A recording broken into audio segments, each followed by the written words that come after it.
UMNO faham mana UMNO faham? Hei, takkanlah. Ha? Tiba-tiba senyap je okma-okma ni semua.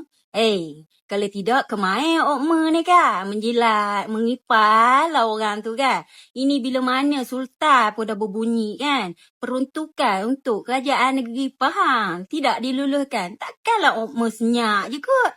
Peruntukan untuk negeri A tu. Senyap je ke? Bisu tak?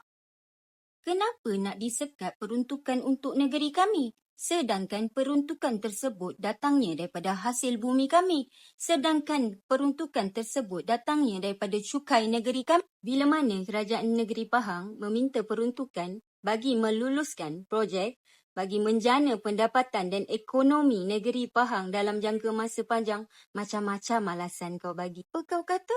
Kena ambil kira pelbagai faktor? Salah satunya kepentingan alam sekitar dan juga keselamatan penduduk. Bila mana kerajaan negeri Pahang meminta peruntukan, pandai pula kau bagi alasan macam ni kan?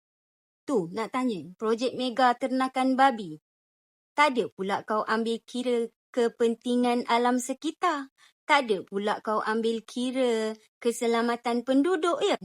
Dengan mikroekonomi negara, dengan kemerosotan lah, dengan pembaziran lah. Dekat sini nak tanya, orang minta peruntukan tu untuk apa?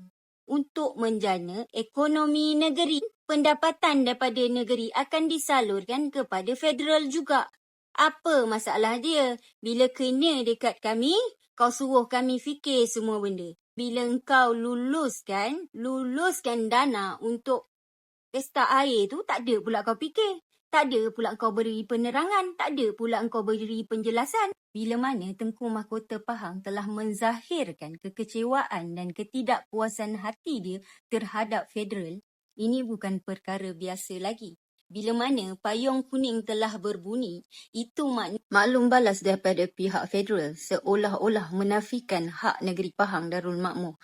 Dan maklum balas daripada pihak federal seolah-olah anda tak menghormati Sultan kami. Jangan lupa tengok kenyataan media daripada baginda kami. Pisang emas dibawa belayar, masak sebiji di atas peti. Hutang emas boleh dibayar, hutang budi dibawa mati. Jangan lupa saat anda duduk di tepian gantang, tangan mana yang menghulurkan bantuan. Nampak macam pantun biasa kan? Tapi itu adalah sindiran keras. Jangan lupa amaran keras daripada baginda kami. Jangan satu hari nanti negeri Pahang ambil tindakan terhadap federal. Ingat tu. Orang faham mana orang faham? Takkan senyap je kot bila mana peruntukan untuk negeri kita tidak diluluhkan. Orang negeri luar dah tanya orang faham, mana orang faham. Takkan senyap je kot. Takkan tak buat laporan polis kot. Bukan dia okma-okma.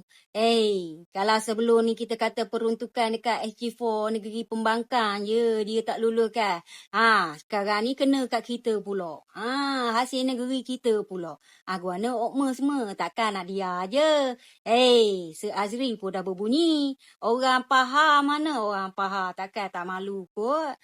Koi, bila mana menyentuh negeri koi, takkan kau nak dia. Negeri orang lain kau akan berbunyi. Ini tah pula negeri kau akan berbunyi lah okma weh. Takkan okma nak senyap aje. Buka-buka lah mata okma. Dulu dia menyentuh SG4, negeri pembangkang. Kita ni bukan negeri pembangkang. Dan ngapa peruntukan kita pula tak diluluhkan?